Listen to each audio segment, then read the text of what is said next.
بوف تقدیم می‌کند. کتاب یکرنگی، نوشته دکتر شاپور بختیار، ترجمه مهشید امیرشاهی، راوی آریو بهرامی شکیب، تهیه شده در مجله اینترنتی آوای بوف. avayaboof.com.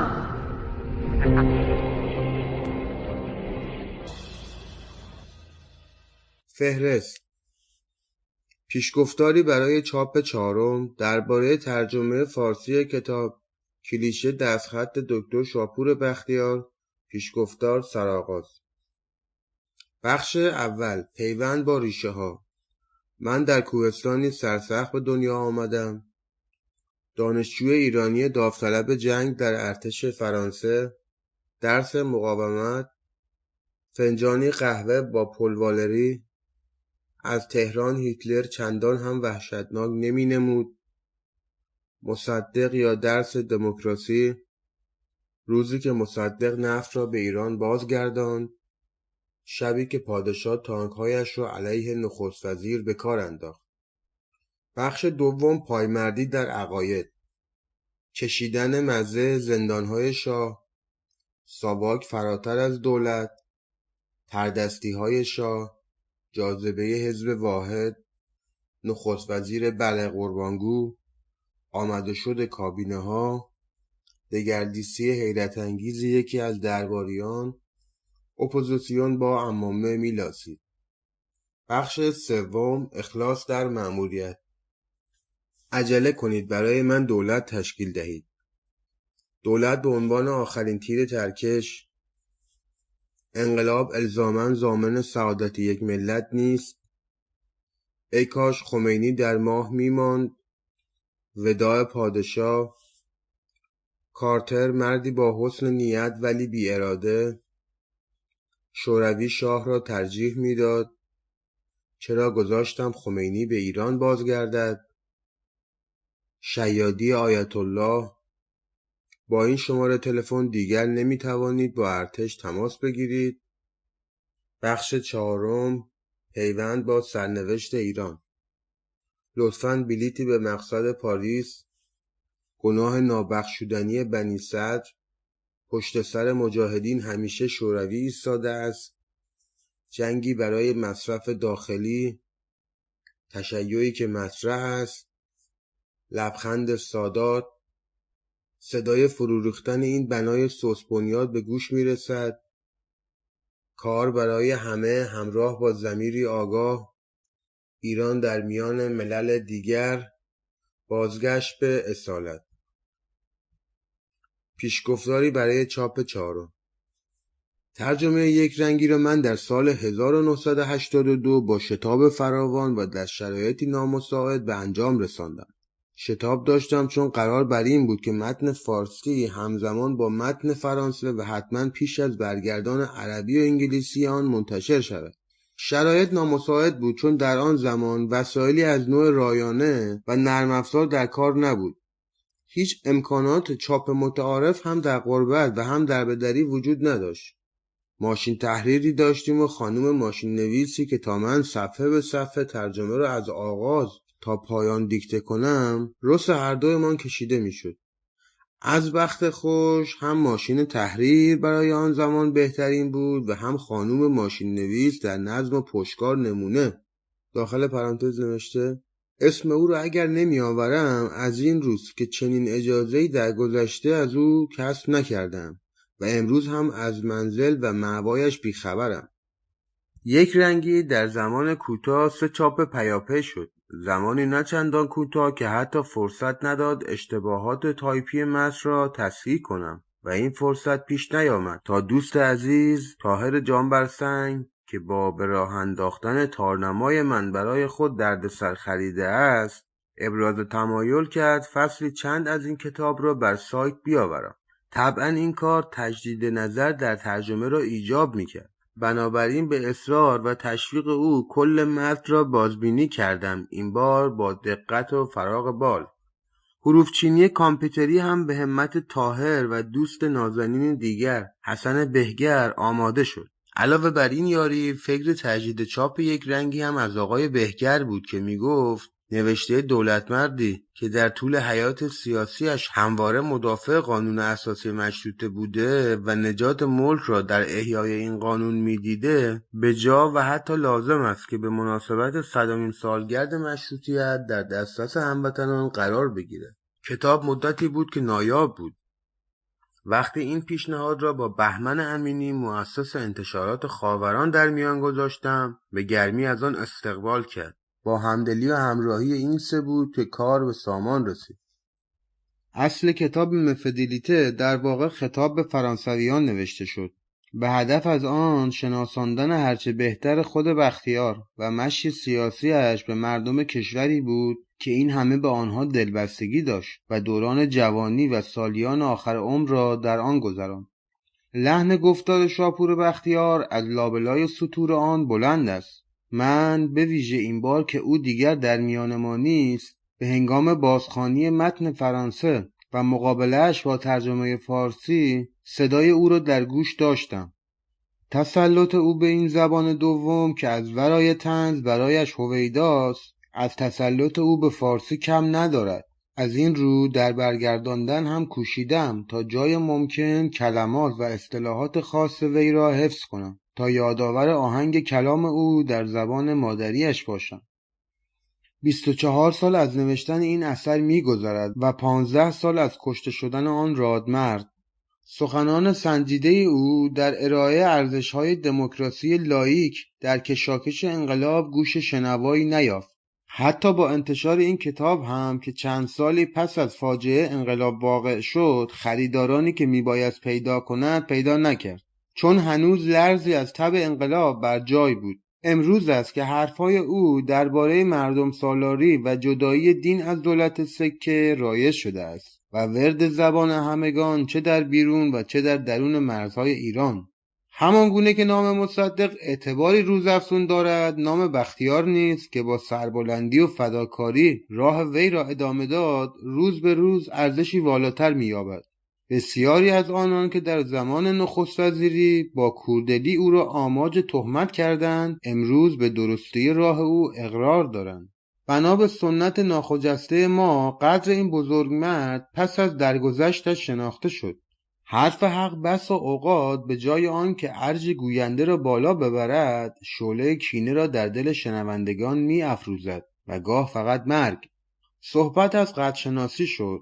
من قدر ناشناس تلقی خواهم شد اگر از کمک‌های مدام و بی‌دریغ و همه جانبه رامین کامران در تجدید نظر و تجدید چاپ یک رنگی سپاسگزاری نکنم. مهشید امیرشاهی، 5 ژوئیه 2006. درباره ترجمه فارسی کتابی که در دست شماست به زبان فرانسه و برای خارجیان، به ویژه فرانسه زبانان نوشته شده بود. استقبال مردم به آن حد رسید که ناشر کتاب از فروش آن اظهار رضایت کرد. به موازات این جریان، هم میهنان از تمام نقاط دنیا زبان به اعتراض گشودند و مصرراً خواستار ترجمه فارسی آن شدند و چون آنچه به ایران پیوند دارد نخست متعلق به خود ایرانیان است، برگردان کتاب به فارسی لازم به نظر می آمد. به علاوه سعی کردم که هرچه زودتر و قبل از انتشار آن به زبانهای انگلیسی و عربی متن فارسی به دست هم میهنان برسد. عنوان کتاب به زبان فرانسه مفدلیته یعنی وفاداری بود، ولی این عنوان نمیتواند به فارسی منعکس کننده آنچه روح و آهنگ کتاب است باشد. کوشش بسیار شد و از اکثر دوستان خواستم تا لغتی پیدا کنند که منظور مرا تأمین نماید.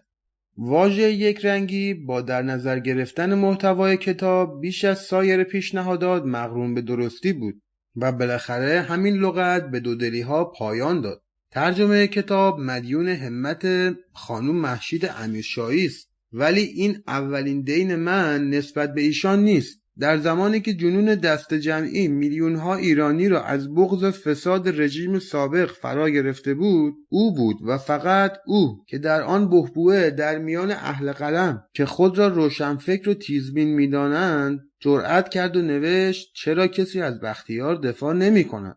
من خانم مهشید امیرشاهی را نمی شناختم و هرگز او را ندیده بودم. حتی نوشته مذکور را هم 1 سال بعد در پاریس خواندم. خلاصه نوشته او تایید پیشبینی‌های من بود، آن پیشبینی‌هایی که با کمال تأسف و حقیقت پیوست، چنان که ما امروز دور از وطن و شاهد نابسامانی‌های کشور و استبداد خوناشام رژیم ملاها هستیم. من از ایشان خواهش کردم که قبول این زحمت را بکنند که هم بر من منت و هم به هموطنان خدمتی کرده باشند. لازم نمیدانم روشن کنم که ایشان با چه رغبت و شوقی کار خسته کننده ترجمه را قبول کردند و با چه شور و هیجانی و بدون چشمداش کار را به پایان رساندند. این کار خدمتی بود که ضمن مبارزه بی امان با دشمنان ایران برای روشن کردن ذهن خارجیان نوشتم.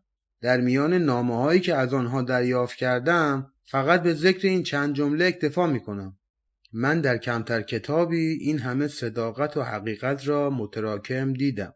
شاپور بختیار، پاریس، 25 آبان 1361.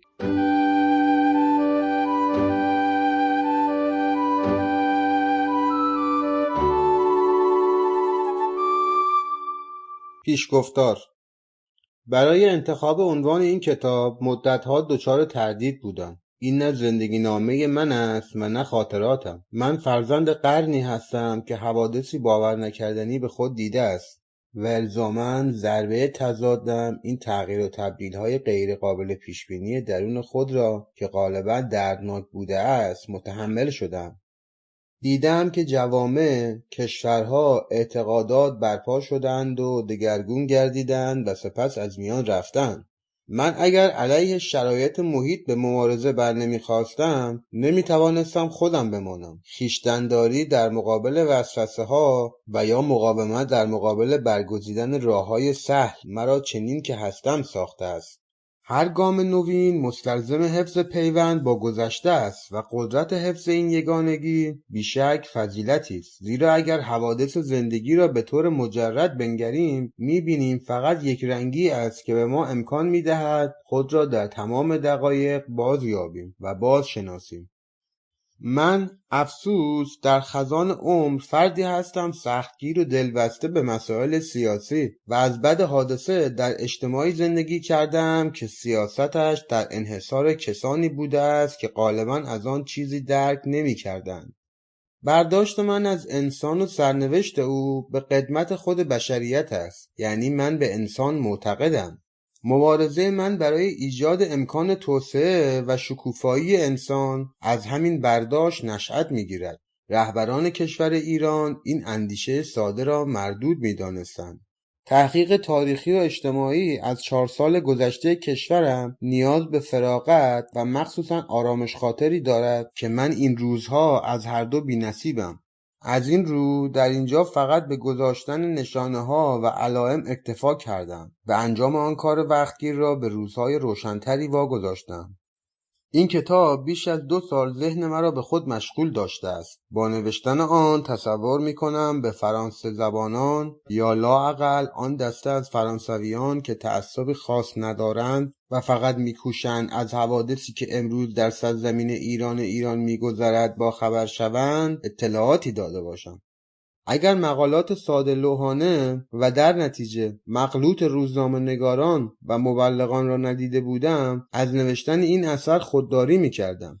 درک واقعیت‌ها خصوصاً برای خارجیانی که گذری کوتاه در ایران داشته‌اند نه در رژیم گذشته آسان بوده است و نه در هرج و مرج امروز. جهل‌گرایی خمینی حتی بعضی اذهان بصیر و ژرف‌بین را هم مغشوش کرده است. من مدعی هستم که در این کتاب بعضی گوشه‌های بسیار تاریک و غیر قابل تمیز این تاریخچه را مختصری روشن کردم. فقط اضافه می کنم که هنگام نوشتن این کتاب صمیمانه کوشیدم که در قضاوت‌هایم جانب انصاف را نگه دارم. چقدر در این کوشش موفق بودم نمیدانم. در هر حال قضاوت نهایی را به یکی یک شما وامی گذارم. سرآغاز. شما را از کی ندیدم؟ از 25 سال پیش اعلی حضرت. قاعدتاً این تاریخ باید در خاطرتان باشد. در این فاصله هیچ پیر نشده اید. من به تحقیق پیر شدم، اما شاید آثاری که گذر زمان بر مخالفین رژیم می‌گذارد با فرسودگی‌های ناشی از قدرت متفاوت باشد. در هر حال تاریخ در این 25 ساله راه درازای خود را پیموده است. در آن غروب اواخر دسامبر 1978 ایران به طرف هرج و مرج می‌رفت. من جلوی پادشاه ایستاده بودم، به این منظور که بکوشم ایران را در سراشیبی که پرداخته اشتباهات مکرر بود از لغزش کامل به عمق هرج و مرج باز دارم. دولت‌ها 3 ماه به 3 ماه جایگزین هم می‌شدند. آموزگار، شریف امامی، ازهاری و غیره. آیا دولتی هم با نام بختیار تشکیل خواهد شد؟ باید اوضاع سخت نابسامان باشد و اعلیحضرت محمدرضا پهلوی آگاه به میزان نابسامانی تا چنین فکر دور از ذهنی به خاطرش خطور کند. شاه صندلی به من تعارف کرد و ما رو در روی هم در سکوتی که در آن دیرگاه بر کاخ نیاوران گسترده شده بود نشستیم. این پدیده خمینی چه صیغه‌ای است؟ اعلیحضرت واکنشی است در مقابل دولت‌های پیاپی که ما از حضور شاه تقاضا کرده بودیم از آنها حمایت نفرمایند. چطور؟ چون اگر پشتیبانی اعلیحضرت نبود هیچ کس آنها را تحمل نمی‌کرد. پیامد این حرف سکوتی سنگین بود. اعلیحضرت، من به خزان زندگی رسیدم. در این تالار حرفهای آلوده به دروغ زیاد زده شده است. اعلیحضرت مایلند که من هم به همان روال ادامه دهم یا به من اجازه می‌دهند که حقایق را بگویم؟ وقتی پادشاه در پرتو آخرین کورسوی اختر فرمانروایی‌اش قرعه فال به نام من زد، این نخستین حرفی بود که زدم. امروز هم الهام بخش نوشتن آنچه می‌دانم همان میل بازگو کردن حقایق است، چون تاریخ سالهای اخیر ایران را از نزدیک شاهد بودم و با آن زیستم. اگر فقط مسئله این بود که حوادث را محض خوشایند فلان یا بهمان یا حتی خودم شرح دهم، قطعاً دردسر کتاب نوشتن به خود نمی‌دادم. اگر من ناگزیر شدم ایران را در شرایطی آشفته ترک کنم که شرح چگونگی آن بعد خواهد آمد، بیشک برای نجات جان خودم بود. اما دلیل دیگری هم داشتم که اهمیتش هیچ کم از اولی نیست و آن اینکه فرصتی بیابم تا حرفهایم را بزنم و به مبارزه‌ام ادامه دهم. اگر من بتوانم برای خود یک صفت قائل شوم، این است که همیشه در عقایدی که آنها را درست میپندارم پایداری و ثبات قدم نشان دادم و امیدوارم که در وطنم هموطنان نیز این صفت را برای من قائل باشند. من به آزادی، به این سرآمد موهبات مومنم. من به حرمتی که لازمه تشخیص بشری است مومنم. به گمان من هر دولتی میبایست این 2 اصل را در تمام امور رعایت کند. به علاوه امکان رشد و شکوفایی را برای همه شهروندان فراهم آورد. من معتقدم که قانون پاسدار دموکراسی و از این رهگذر پاسدار آزادی است. در یک حکومت سلطنتی مشروطه نظیر حکومت ما، شخص پادشاه نیز تابع قانون اساسی است و بر فراز یا ورای آن قرار ندارد. من همچنین معتقدم که رسوب و آداب یک ملت پربهاترین میراث آن ملت است. من برای رواج و حفظ این اعتقاد بهای گران پرداختم. حتی جانم را برای آنها به خطر انداختم. در تمام دوره‌ها برای سر من قیمتی تعیین شده است. از نوجوانی، از زمانی که علیه فرانکو یا علیه هیتلر می جنگیدم، در عقایدم ثابت قدم بودم. در سال 1940 برای شرکت در جنگی که آن را برحق می دانستم، در ارتش فرانسه نامنویسی کردم. سالها بعد وارث افکار مصدق شدم و به پیروی از سرمشق او با دیکتاتوری پادشاه به مبارزه پرداختم و مغایر مصالح شخصیم از هر گونه همکاری با قدرتی که قانون شکن بود سر باز زدم. در زمان نخست وزیری آنچه را که گفته بودم میکنم کردم و این مسئولیتی را که در زمانی بسیار دشوار بر عهده من گذاشته شد تا شرایطم پذیرفته نشد نپذیرفتم. من در آینده نیز به رسالتی که عقایدم بر عهده‌ام گذاشته است پایبند خواهم بود. این نوشته خطابه دفاعیه نیست. من نه هیچ نیازی دارم و نه هیچ توقعی، مگر یک چیز، و آن اینکه دیگران مرا برای حرف زدن درباره کشور در تب و تابم و حتی تا اندازه‌ای برای حرف زدن به نام ملت ایران معتبر و موجه بشناسند. بخش اول، پیوند با ریشه ها. من در کوهستانی سرسخت به دنیا آمدم. نام خانوادگی من نام منطقه‌ای از ایران باستان نیز هست، منطقه‌ای کوهستانی و سرسخت که بر دامنه‌های کوههای زاگرس در جنوب غربی کشور گسترده شده است. چنان دور از دسترس است که حتی از هجوم اسکندر مقدونی نیز در امان ماند. اسکندر برای رفتن به هندوستان ترجیح داد تمام این رشته کوه را دور بزند، ولی نیروهایش را در آن منطقه به مخاطره نیندازد. در آن زمان هم منطقه به نام ایل بختیاری که افرادش ساکنین محل را تشکیل میدادند خوانده میشد. بختیاری از نژاد لرند و تعدادشان به حدود 1.5 میلیون میرسد و یکی از پیشرفته ترین قبایل ایران را تشکیل میدهند و خاندان من یکی از قدیمی ترین تیره های بختیاری است. 700 سال پیش سعدی شاعر بزرگ ایران در باب 5 بوستان در حکایتی که با بیت بلند اختری نام او بختیار قوی دستگه بود و سرمایه دار آغاز می شود و به ایل ما اشاره دارد.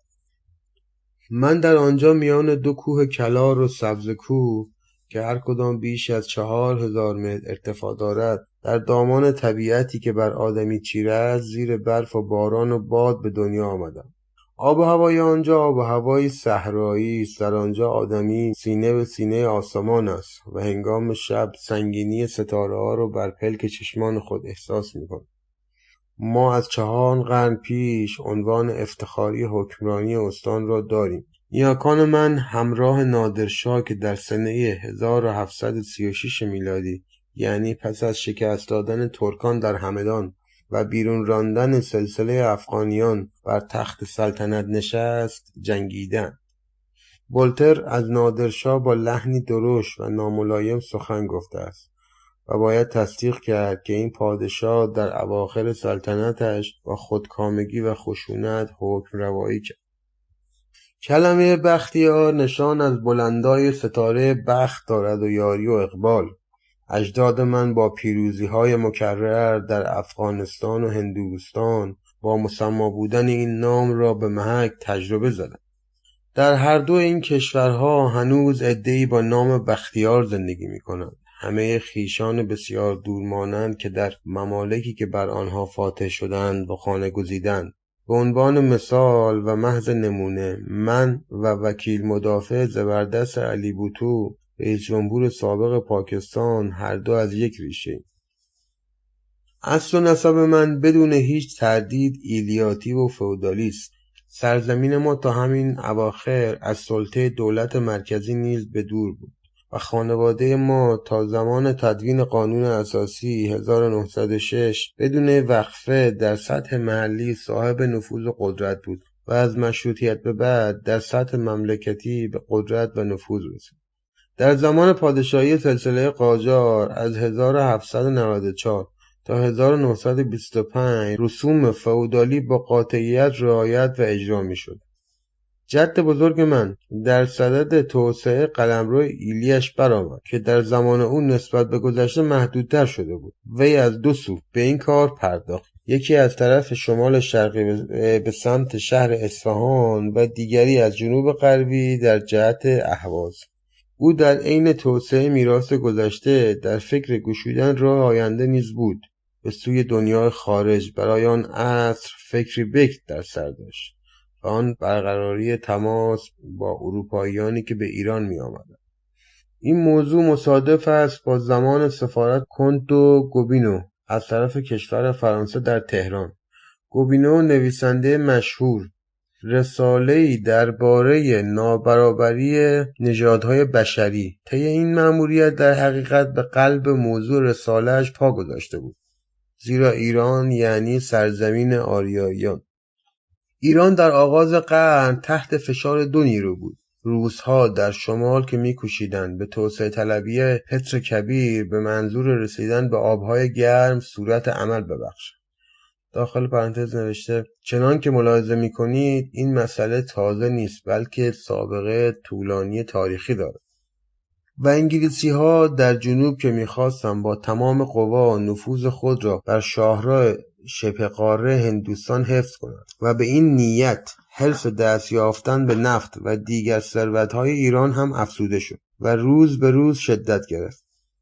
پدر بزرگ من سامسام السلطنه که 2 بار به مقام نخست وزیری رسید، در دفاع از منافع ایران در مقابل توسعه طلبی این قدرت‌ها نقش اساسی ایفا کرد. ولی برای من اشاره به این نکته و خاطره عزیز است که سامسام بار اول برای دفاع از قانون اساسی از حصار کوهپایه‌هایش خارج شد. اجرای مفاد قانون مشروطیت که در سال 1906 به امضای مظفرالدین شاه رسید، موجب اغتشاش‌های قابل ملاحظه‌ای در کشور شده بود. همزمان با آزادیخواهان شمال که برای حفظ و حراست شکل جدید حکومت مسلح می‌شدند، سامسام نیز قشونی آماده کرد و به طرف اصفهان به راه افتاد و این شهر را تصرف نمود. محمد علی شاه پسر مظفرالدین شاه با اینکه خود نیز متن فرمان مشروطیت را امضا کرده بود، حاضر به اجرای آن نشد. در نتیجه مبارزان شمال و جنوب به تهران ریختند و پایتخت را فتح کردند.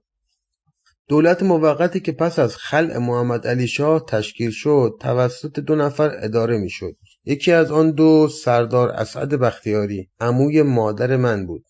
سامسام السلطنه بار اول در سال 1912 و بعد در سال 1918 به نخست وزیری منصوب شد. ابطال کاپیتولاسیون را ما به او مدیونیم. طبق قانون کاپیتولاسیون، قضاوت درباره هر اختلاف و دعوایی که بین یک ایرانی و یکی از اتباع خارجی در می‌گرفت بر عهده کنسولگری بیگانه بود. لغو این قانون عمل انقلابی به شمار می‌رفت. گرچه 15 سال پس از اقدام سامسام السلطنه باز هم این قانون استتاد شد، اما در هر حال با این عمل او قدمی اساسی در راه اثبات استقلال ملی ایران برداشته شد. در تمام این دوران ایران شاهد تغییر و تحولی عمده بود. جامعه فئودالی کشور جای خود را به جامعه نوین و شهرنشین میداد و خانواده من در این تغییر و تحول سهیم بود. یادآوری این خاطره هم برای من شیرین است که وقتی پادشاه جوان احمدشاه قاجار سامسام را از سمت نخست وزیری معزول کرد، با آنکه وزرای جدید نیز تعیین شدند، پدر بزرگ من حاضر نشد از مقام خود کناره‌گیری کند. کابینه او در اقلیت قرار نگرفته بود و بر طبق قانون اساسی پادشاه نمیتوانست او را از کار برکنار سازد. سامسام فقط به دلیل درخواست صریح احمدشاه، آن هم بعد از دفاع کردن از این اصل، حاضر شد دولت را ترک گوید. در هر صورت احمدشاه پادشاهی حقیقتاً دموکرات و آزاده و پایبند حفظ استقلال کشورش بود. زمانی که به بریتانیا دعوت شد و از طرف دولت جورج پنجم تحت فشار قرار گرفت تا مجلس را وادار به تصویب معاهده‌ای نماید که بر طبق آن ایران تحت الحمایه انگلستان میشد، پادشاه ایران این پاسخ زیبا را به وزیر خارجه انگلستان داد: من ترجیح میدم که در سوئیس سبزی فروشی کنم، ولی قانون اساسی را زیر پا نگذارم. آن عهدنامه نه هیچگاه تصویب شد و نه هرگز به اجرا درآمد. پدرم نیز در حدود سن 26 سالگی علیه حکومت خودکامه محمد علی شاه و برای حفظ سلطنت مشروطه به پا خاست. پدرم هم مرد رزم بود و هم اهل تفکر. خود فرصت و امکان درس خواندن در اروپا را نیافته بود و کمبود تحصیلات منظم را با خواندن بیش از حد جبران میکرد. یکی از قدیمی ترین خاطرات کودکی من که به 55 سال قبل باز میگردد، تصویر کتابخانه است که پدرم در آن بدون وقفه سر به میان کتابهایش برده است. این صاحب تیول، این فئودالیست سنتی، به کتاب عشق می‌ورزید. زبان ادبی و محاوره عرب و انگلیسی و طبعاً فارسی را خوب می‌دانست. کتاب‌های همین کتابخانه را در روزهای اول فتنه خمینی داخل پرانتز انقلابیون اسلامی در استخر ریختند. من در 7 سالگی مادرم را که به بیماری قابل درمانی مبتلا شد ولی مداوایش را در آن زمان نمی‌دانستم از دست دادم. از او خاطرات بسیار روشن و زنده دارم و هرچه بیشتر پا به سن می‌گذارم تصویرش آشکارتر در ذهنم شکل می‌گیرد. بیش از همه نزدیکانم، حتی بیش از فرزندانم، اشتیاق دیدار دوباره او را دارم. در دهکده ما مدرسه نبود. من با کمک معلم سرخانه حروف الفبا و 4 عمل اصلی و خواندن نوشتن فارسی رو آموختم. بعد مرا به شهر عمده منطقه یعنی شهرکرد فرستادن. شهرکرد شهرکی است واقع در 120 کیلومتری اصفهان. کتاب‌هایی که در کودکی مرا احاطه کرده بود بر من اثری عمیق داشت. من قدرت حافظه‌ام را به پدرم مدیونم. اسب‌سواری را دوست داشتم و پدر در صورتی به من اجازه اسب‌سواری میداد که هر روز برای 30 بیت یعنی 60 مصرع شعر از بر بخوانم. آنچه من از ادب فارسی میدانم به همان دوران باز میگردد، چون از آن پس ادامه تحصیلات من در خارج صورت گرفت. یعنی هنوز در زمان نوشتن این سطور هم حدود 10,000 بیتش فارسی از حفظ دارم. در سال 1926 که من 11 ساله بودم برای تحصیلات دبیرستانیم به اصفهان رفتم. زمان این سفر مصادف است با دگرگونی‌های عمده در تاریخ ایران. در اکتبر سال قبل از آن سلسله قاجار برچیده شده بود. آغاز این مسئله به چند سال پیش از پایان واقعه باز می‌گردد. لنین هوشمندانه قروضی که ایران به روسیه تزاری داشت بخشود. در عوض امضای قرارداد دوستانه‌اش را پیشنهاد کرد که انگلستان به دیده سوءظن به آن مینگریست. حساس‌ترین ماده این قرارداد کم و بیش به شکل زیر تنظیم یافته بود. داخل پرانتز ایران میپذیرفت که در صورت حمله یا تهدید علیه خاک یا دولت ایران و یا علیه خاک یا دولت روسیه سپاه شوروی در ایران مداخله کند. محض ذالک دولت شوروی متعهد می شود که به محض برطرف شدن خطر نیروهای خود را از خاک ایران خارج سازد. نامه الحاقی هم وجود داشت که توضیح میداد از آنجا که قوای انگلیس ایران را ترک کرده است، این ماده فقط محض خالی نبودن عریضه آمده است. با این حال نفس امضای قرارداد روابط روسیه شوروی را با ایران روابطی ممتاز و متمایز می ساخت. استالین تنها کسی بود که در کمیته مرکزی با بستن این قرارداد مخالفت کرد. نظر او این بود که نمی‌بایست تعهداتی را پذیرفت که منافعی آنی را دارد، ولی اجرای طرح پیشروی به طرف آبهای گرم را به تعویق می‌اندازد. انگلیسی‌ها در این فکر بودند که آدمی مقتدر را بر تخت سلطنت ایران بنشانند که خود بتوانند با او کنار آیند. برای انگلیسی‌ها پذیرفتن اینکه نفوذشان مداوم در گرو توافق با رؤسای قبایل باشد مشکل بود. سرهنگی اهل بریتانیا که در خاورمیانه به مأموریت آمده بود با فرمانده قزاق‌های ایران آشنا شد و او را به دولت مطبوع خود به عنوان منجی و راه حل مسئله معرفی کرد. این شخص که نامش رضاخان بود به تدریج نوردبان ترقی را پیمود. زمانی که به وزارت جنگ منصوب گردید ندای جمهوری خواهی سر داد و وقتی زمان آن رسید که تاج بر سر بگذارد چنان تعارف و تکلف نشان داد که گویی فقط به ضرب استدعای عاجزانه مقام پادشاهی را خواهد پذیرفت. در هر حال بالاخره پایه‌گذار سلسله پهلوی شد و نام رضاشاه به خود گرفت. در آن هنگام من به سنی بودم که وقایع از این مقوله توجهم را جلب کند و بفهمم که اطرافیان من درباره پادشاه جدید چه فکر می‌کنند. رضاشاه مردی عامی بود که حتی نوشتن را درست نمی‌دانست. در عوض صاحب صفات دیگری نیز بود. بردباری خاص، پایداری خاص و خویشتن‌داری خاص نیز داشت. قادر بود که طرح‌ها و افکارش را سالها از همگان پنهان دارد. پدرم معتقد بود که او 2 عیب اساسی دارد. اولی علیرغم هوش ذاتی و غیر قابل انکار جهل او بود. رضاشاه نمیتوانست نقشه جغرافیایی را بخواند، حتی نمیتوانست به طور دقیق موقعیت جغرافیایی کشور انگلستان را مجسم کند و طبیعی است که نادانی‌های از این قبیل برای رهبری کشوری که با آن قدرت عظیم بهر بستگی‌های متعهد داشت مشکلات فراوان ایجاد می‌کرد. عیب دوم او حرصش به اندوختن مال و ثروت بود. من این 2 نکته را مکرر از پدرم شنیده بودم و قضاوتش را درست می‌دانم. عشق به قدرت سبب شد که رضاشاه با مجلس و با منتقدان درافتد. در نتیجه آزادی‌ها را ابتدا محدود کرد و بعد به کلی از میان برداشت. از مرحله دور افتادم. قصد پرداختن به همه این جزئیات را نداشتم. در اصفهان وظیفه من گذراندن دوره متوسطه بود تا برای سفر به خارج آماده شوم. در آن دوران خانواده‌های ایرانی فرزندان خود را برای تحصیل به سوئیس، بریتانیای کبیر و یا فرانسه می‌فرستادند.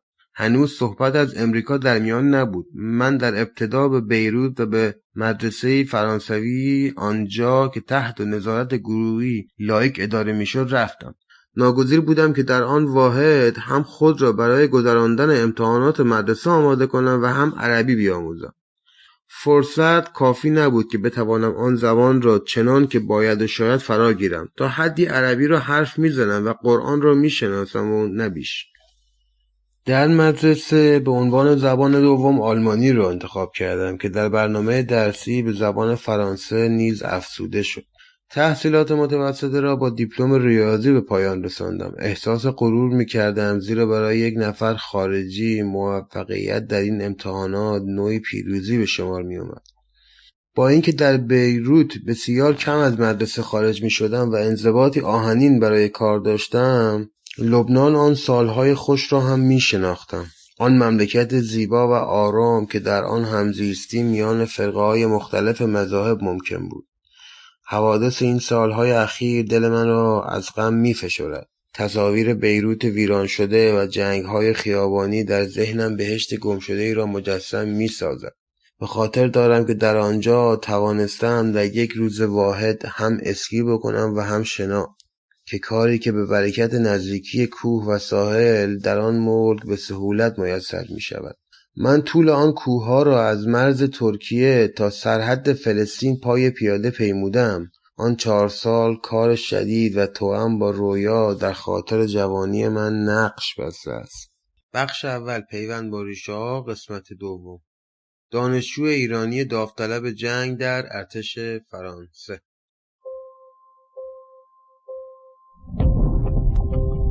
آوایبوک.com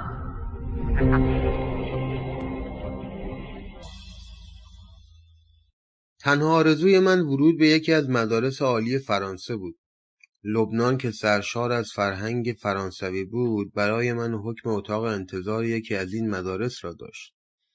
سوار کشتی شدم و سفرم به مارسی 1 هفته‌ای به درازا کشید. تا بالاخره کشتی در بندر پهلو گرفت. چه شور و شعفی در تمام این مدت داشتم. ولی به محض رسیدن به مقصد خبر مرگ پدرم به من رسید. چندین سال پیش از این واقعه پدرم در رهبری شورشی شرکت کرده بود که در اعتراض به زیاده‌روی‌های دولت مرکزی و دخالت‌هایش در امور ایلی شکل گرفته بود.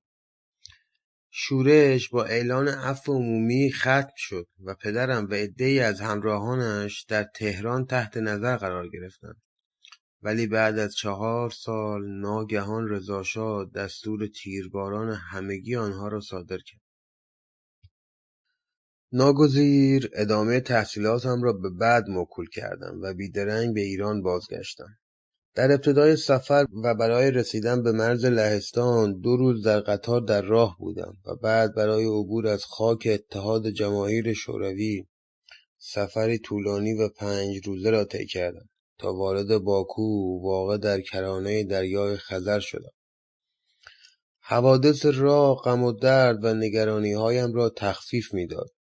از آنجا که فاصله بین ریل‌های راهن لهستان و روسیه شوروی به یک اندازه نیست، برای عوض کردن قطار مجبور بودیم لااقل 1 کیلومتر پیاده راه برویم. بعد نوبت به واگن‌های قدیمی یادگار دوران تزاری قطارهای شوروی رسید. مندرس با تزیین‌های پرزرق و برق و سخت ناراحت. تقریباً در تمام طول سفر در قطار آب نبود و عبور از میان زینت‌های دست و پاگیر سبک روکوروکو و دسترسی به آب برای شستشوی صبحگاهی نیاز به تردستی بندبازانه داشت. قطار دارای چندین واگن چوبی هم بود که نظایرش در آن زمان در فرانسه هم دیده میشد. ولی این واگن‌ها مخصوص اتباع روسیه بود که سفرهای کوتاه‌تری از شهری به شهر دیگر در پیش داشتند. وضع اینا هم طبعاً از دیگر واگن‌ها بهتر نبود. غذای رستوران قطار که مایه اصلیش همیشه بورش بود اشتهای باقی نمیگذاشت. من آن روزها هم چون امروز دلیلی نمیدیدم که حسرت سرنوشت مردمی را بخورم که تحت فرمان رژیم شورایی قرار گرفتند و تردید دارم که اروپای غربی پس از گذشت بیش از 60 سال از عمر حکومت سوسیالیست شوروی هنوز امید داشته باشد که بتواند از آن رژیم بهره‌ای بگیرد. مسائل خانوادگی سبب شد که من 2 سال ادامه تحصیلاتم را به تعویق اندازم. ناگزیر بودم بعضی مشکلات مالی را حل کنم. بعد هم 9 ماه در انتظار صدور گذرنامه ماندم. وقتی پس از این مدت دوباره به پاریس برگشتم دیگر آن تمرکز فکر را نداشتم که در پی رفتن به یکی از مدارس عالی باشم. با خودم خلوت کردم و کلاهم را قاضی و در نهایت به این نتیجه رسیدم که برای بعضی از رشته‌ها چون هندسه و ریاضیات ذهن آماده‌ای ندارم. بالاخره شبی تصمیم گرفتم که رشته حقوق را دنبال کنم. در حقیقت بیش از هر چیز دیگر به طرف فلسفه حقوق کشش داشتم. اول میبایست دیپلم فلسفه را بگیرم و این کار را در مدرسه لونی لوگران به انجام رساندم. آن دیپلم یکی از یادگارهای نادری است که برخلاف اوراق و اموال دیگرم در طوفان انقلاب از غرق شدن در آب نجات یافت و هنوز همراهم است. نمرات من در این مدرک نمرات نسبتاً خوبی است. به تدریج اعتماد به نفس را باز می‌یافتم.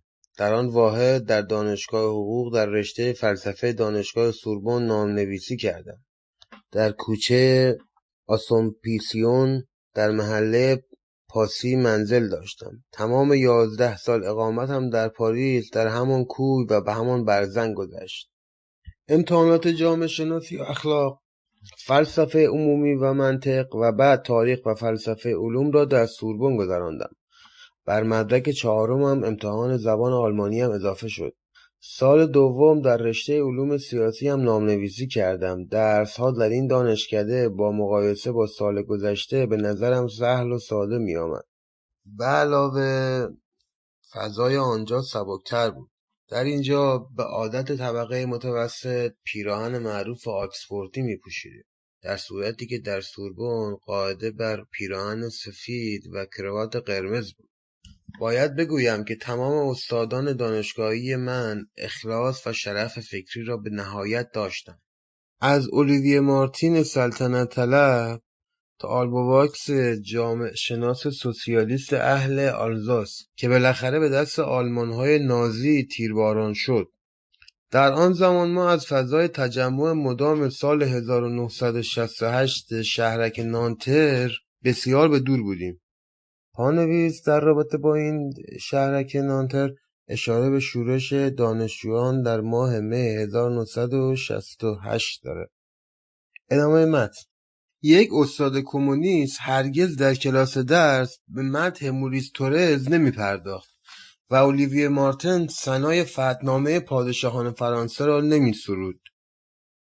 پانویس اشاره داره به موریس تورز، کارگر معدن. از سال 1920 به همراه دیگر انشابیون کمونیست از واحد فرانسوی بین‌المللی کارگری جدا شد و در سال 1930 به دبیرکلی حزب کمونیست فرانسه رسید. تورز در زمان جنگ دوم جهانی از جبهه گریخت و به روسیه پناه برد. وی پس از آزادی فرانسه از قید اشغالگران بخشوده شد و به نمایندگی مجلس انتخاب گردید و مدتی نیز وزیر خدمات عمومی و معاون نخست وزیر هم بود. بریم به بقیه متن. بیشتر استادان و معلمان در واقع در متن سیاست غالب آن روز قرار داشتند، یعنی رادیکال سوسیالیست و میانه رو بودند. شاید برای یک نفر ریاضیدان ساده باشد که خود را به سیاست آلوده نکند، اما مسئله برای کسی که مثلا تعادل نظام سلطنتی را بررسی می کند چندان آسان نیست.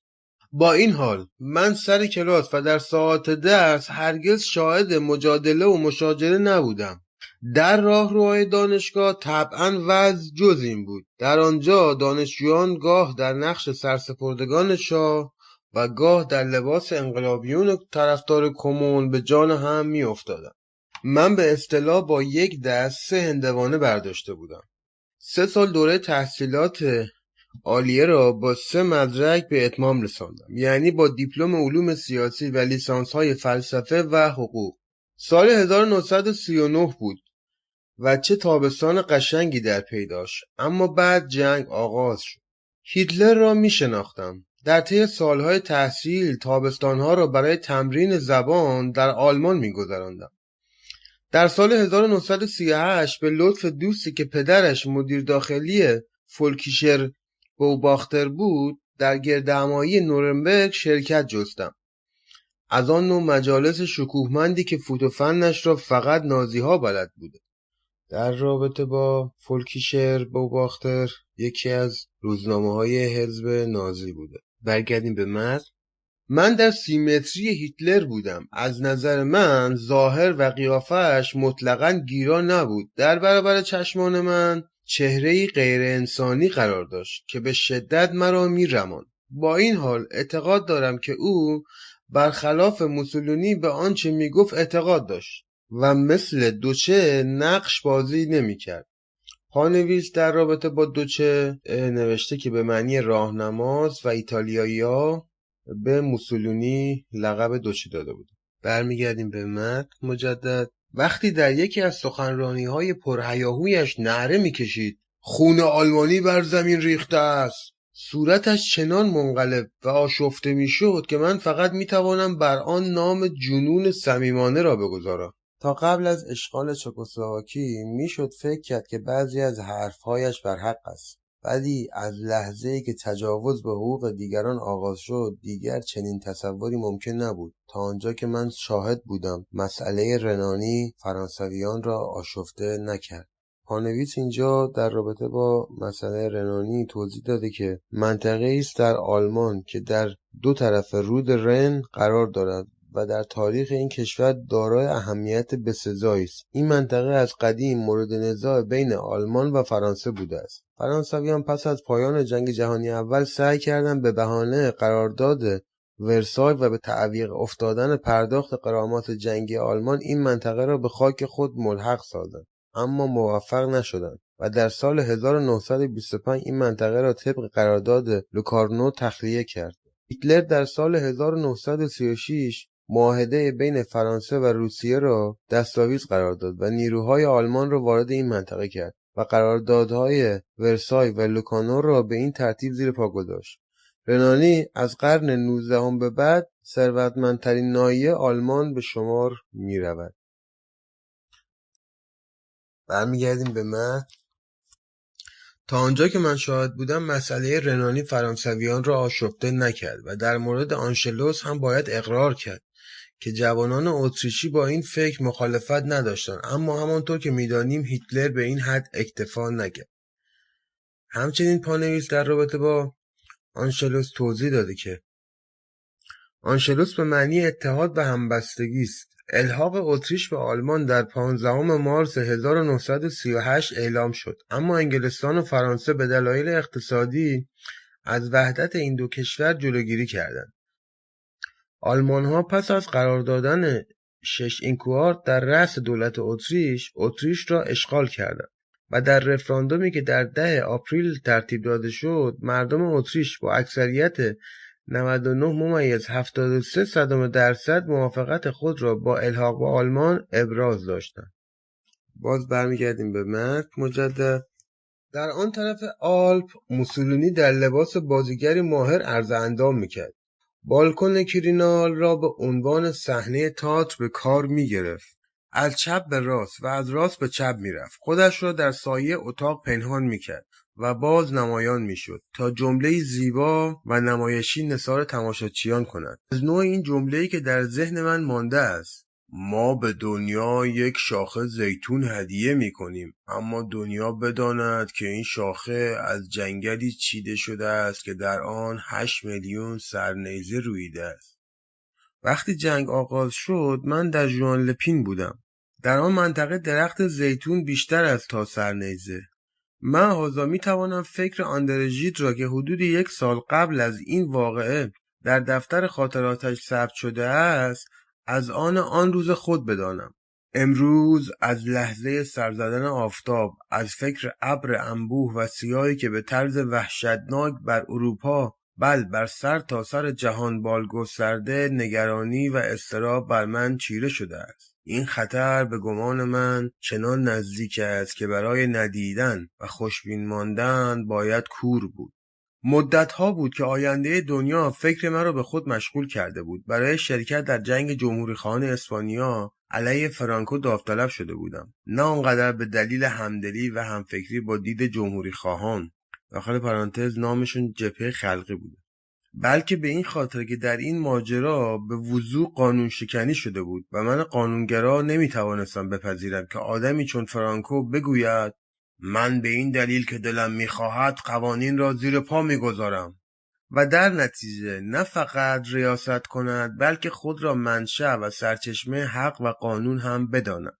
لازم است یک نکته را در اینجا روشن کنم. من هرگز در بریگادهای بین‌المللی نامنویسی نکردم. پس از کودتای فرانکو سازمانهای مختلف به جمع‌آوری عیانه، پخش اعلامیه، برپا کردن تجمعات و تظاهرات به نفع جمهوریخواهان و علیه فرانکو کمر بستند و من به این جماعت پیوستم. در این فعالیت‌ها بارها هم دچار گرفتاری و دردسر شدم، ولی در اینجا فرصت پرداختن به این جزئیات نیست.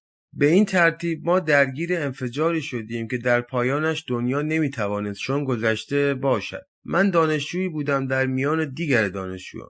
به اندازه کافی با اروپا و به خصوص فرانسه آشنا و مانوس بودم تا هیجانات جوانان همسن خود را درک کنم و آنچه من احساس کردم این است که در آغاز بسیاری از جوانان فرانسوی با هیتلر همدلی داشتند. این حقیقتی است که بسیاری مایل به بازگو کردنش نیستند. فاشیسم جوانها را کم و بیش جذب کرده بود و آنها نمیتوانستند فجایعی را که این مسلک فکری در پی داشت مجسم کنند و در نتیجه بسیاری در گروه صلیب آتش یا اکسیون فرانسز یا دیگر دسته‌های مشابه عضو شدند. تندروی جوهر جوانی است. هر کدام از ما نیرویی دارد که باید به طریقی به مصرف برساند. جنگ دیدگاه‌ها را عوض کرد و شکست آلمان این تغییر و تحول را تسریع نمود و موفقیت شوروی سبب تمایل بسیاری از فرانسویان به کمونیسم شد. چون نمیتوان به طرف فاشیسم رفت پس باید به کمونیسم روی آورد. فعل و انفعالات ذهن بشری چنین است. عده‌ای امروز میگویند که جنگ پادزهر تروریسم است. این گفته به نظر ترسناک میرسد ولی متاسفانه خالی از حقیقت نیست.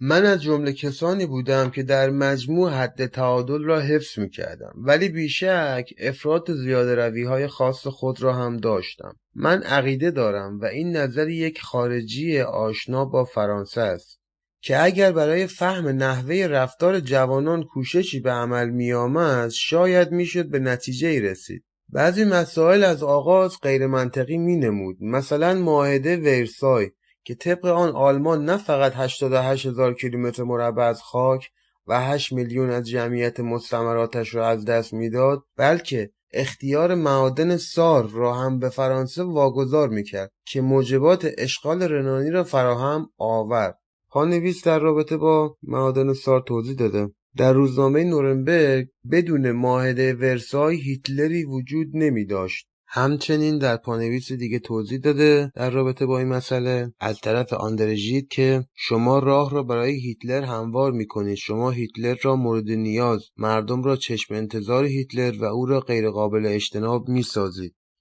در سال 1933 هیتلر از نظر جامعه بین‌المللی قابل تحمل بود. به علاوه نزد مردم خودش حرمت فوق‌العاده‌ای داشت.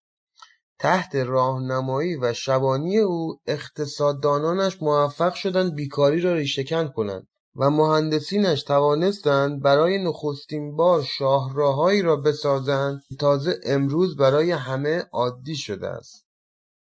در قضاوتی که پس از واقعه از هیتلر می شود مسلک ضد یهود او نقش عمده‌ای را بر عهده دارد. قبل از آغاز سیاست راه حل نهایی، نظرات هیتلر فقط ادامه پدیده‌ای سنتی به گمان می اومد. پانویس در رابطه با راه حل نهایی توضیح داده اینجا که راه حل نهایی اشاره به راه حلی است که نازی‌ها برای از بین بردن افراد نامطلوب داخل پرانتز یهودی‌ها، کلی‌ها، همجنسبازان و غیره یافته بودند. بعضی این افراد را به اردوگاه‌های کار اجباری می‌فرستادند و بسیاری را روانه اتاق‌های گاز و کوره‌های آدمسوزی می‌کردند. من تصور می‌کنم نوعی نژادپرستی خاص در یهودیان وجود دارد که مختص به آن قوم است و از جای دیگر و گروهی دیگر بر نمی‌خیزد. در میان مردم سواحل مدیترانه و قوم لاتین فقط یهودیانند که خود را قوم برگزیده می‌دانند. این فکری یهودی است. این مردمی که به قول دوگل به خود مطمئنند و سلطه‌جو، قرنها ستمها دیدند ولی با سودای بزرگی زندگی کردند. پادشاهان فرانسه و انگلستان و پروس یکسان به این قوم محتاج بودند، ولی مردم این ممالک نسبت به آنها حسادت ورزیدند. در تمام کشورهای اروپایی یهودیان اقلیتی بسیار همبسته‌ای را تشکیل می‌دادند و اجباراً در سراسر دنیا به کمک یکدیگر می‌شتافتند. از این رو سخت کارآمد شدند و از کمترین کوشش بیشترین بهره را می‌گیرند و معمولاً در هر جامعه‌ای که زندگی می‌کنند بیشتر حسرت مردم را برمی‌انگیزند تا نفرت آنها را. درباره تغییر مذهب بروکسون در اواخر عمرش زیاد حرف زدند، اما از آنچه او در این باره و به عنوان توصیه به اطرافیانش گفته کمتر صحبت در میان است. گفته او را از حافظه نقل می‌کنم: من پس از تفکر بسیار کیش کاتولیک را شکوفایی منطقی و تکامل یهودیت یافتم. اگر در پهنه افق موج ضد یهودی را که بر جهان بادبان خواهد افراشت نمی‌دیدم، تغییر مذهب می‌دادم. یکی از دلایل به وجود آمدن این موج وجود بعضی از یهودیان عاری از هر گونه اخلاق است. من مایلم که در بستر مرگ یک کشیش کاتولیک برایم طلب آمرزش کند. اگر اسقف اعظم پاریس این تقاضا را نپذیرفت، آن وقت به سراغ خاخام بزرگ بروید بدون آنکه نظرات مرا از او پنهان دارید. پانویس اینجا توضیح داده در رابطه با بروکسون یکی از فلاسفه بزرگ قرنهای اخیر است که در سال 1900 وارد کالج دو فرانس شده. در سال 1914 به عضویت آکادمی فرانسه درآمد و در سال 1927 برنده جایزه نوبل گردید. او مایل بود فلسفه‌اش بازگشتی آگاهانه و نقادانه به سرچشمه‌های غریزی و احساسی باشد. برمیگردیم به متن. در 3 سپتامبر 1939 بریتانیای کبیر و فرانسه با آلمان که به اندازه کافی بهانه به دست او داده بودند اعلان جنگ داد. من تصمیمم را گرفته بودم. میدانستم که نمیتوانم خارج از این ماجرا بمانم و همه چیز نشانگر راهی بود که میبایست دنبال کنم. میخواستم به عنوان داوطلب وارد ارتش فرانسه شوم. برای این کار به نیس رفتم. در آنجا از همه جواب سربالا شنیدم. گفتند شما که ساکن پاریسی در همونجا هم اقدام کنید. حیرت آور بود با کسی که حاضر بود جانش را برای این ملک بدهد چنین رفتار میکردم. ولی من چون به نظم و قاعده پایبندم به پاریس بازگشتم. در آنجا به تمام وسایل متوسل شدم تا بالاخره روزی از طرف دفاتر نظامی جواب آمد که در لیژیون خارجی اسم نویسی کنید. این جواب برای من قابل قبول نبود. بیش از 1 سال بود که همسر فرانسوی داشتم. 5مین سالی بود که در فرانسه به سر می بردم. فارغ التحصیل دانشگاه‌های فرانسوی بودم.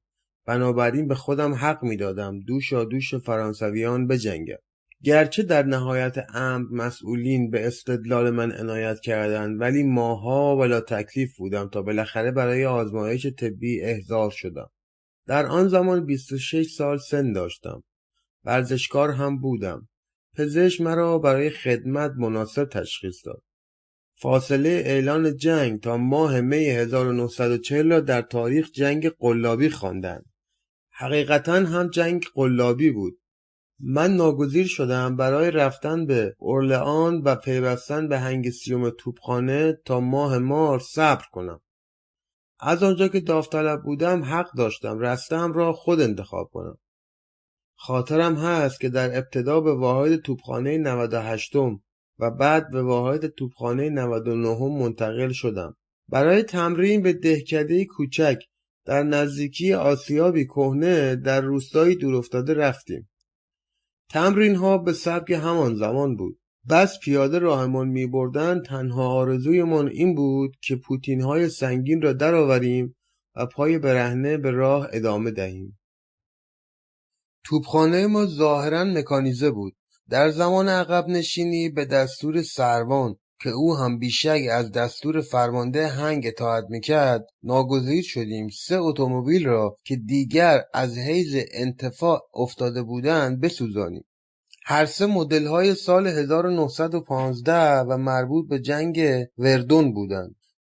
پانویس در رابطه با وردون توضیح داده که وردون بخشی از استان موز در فرانسه که طی جنگ جهانی دوم محل نبرد بسیار خونین بین نیروهای فرانسه و آلمان بود و جمعاً 695,000 کشته به جا گذاشت و به پیروزی نیروهای فرانسه انجامید. فرماندهی نیروهای فرانسه در این محل ابتدا با پتن و سپس با نیوول بود. ادامه متن. یعنی نزدیک 30 سال از عمرشان میرفت. اداره تسلیحات رسمش نبود که هیچ وسیله نقلیه‌ای را از کار افتاده اعلام کند. البته هنگ ما هنگ نخبگان به شمار نمی آمد. ولی هنگ نخبگان هم وضعیتی چندان بهتر از ما نداشت. وسایل ما را با وسایل آلمانی و یا جنگ افزارهای آمریکایی نمیشد قیاس نمود. وقتی منظم شدیم ما را به عنوان قوای پوششی به پشت خط ماژینو فرستادند. پانویس در رابطه با ماژینو توضیح داده که نام استحکاماتی است که طی سالهای 1927 تا 1936 در مرز فرانسه ساخته شد و از اسم آندره ماژینو سیاستمدار فرانسوی گرفته شد. ماژینو مایل بود این استحکامات در طول مرز بلژیک نیز امتداد یابد، ولی این طرح عملی نشد. به متن باز می‌گردیم. من دوره تعلیمات افسری را به پایان نرسانده بودم. بلافاصله رانندگی به عهده من گذاشته شد و قرار شد بعد به من درجه داده شود. در هر حال درجه اهمیتی نداشت. ما حدود 1 ماه در حال توقف موقت بودیم و کمترین فعالیتی نداشتیم و در بلا تکلیفی کلافه کننده‌ای به سر می بردیم. در طرف راستمان خط ماژینو قرار داشت و سمت چپمان ارتش ژنرال هونتیزگر مستقر بود. فقط صحبت حمله و نفوذی که بر در صف دشمن خواهیم کرد در میان بود. روزی هم خبر شدیم که در جبهه‌ای درست در انتهای دیگر فرانسه وارد عملیات خواهیم شد. ایتالیا هم در این زمان به فرانسه اعلان جنگ داده بود. برای این کار هم دیر بود. واحدهای زرهی هیتلر جبهه را شکافته بود. دیگر حد و مرز میان عقب نشینی استراتژیکی و گریز مشخص و روشن نبود. من هنوز نمیدانم به برکت چه معجزه‌ای توانستیم از چنگ آلمان‌ها فرار کنیم. شب در جنگل انبوه و تیره‌ای توسط یک واحد دشمن محاصره شده بودیم و خود را به دام افتاده تصور می کردیم. ولی از عجایب این که سحرگاه که برخاستیم دیگر کسی در اطراف ما نبود. واحد ما را بی اهمیت تلقی کرده بودند و یا کار مهمتری از پرداختن به ما داشتند. دلیل هرچه که بود نمیدانم. دوگل در خاطرات جنگش با اشاره به یک لشکر فرانسوی می نویسد بعد از آن که افراد لشکر خلع اصلاح شدند به آنها گفته شد شما هم مثل بقیه به طرف جنوب راه بیفتید. ما فرصت اسیر گرفتن نداریم. شاید وضع ما هم مشابه آن لشکر بوده است.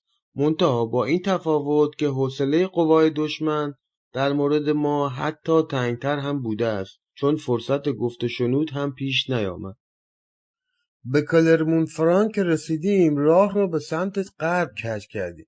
تا حوالی کارکاسون رفتیم و بالاخره سر از شبکه گار لامازون درآورد.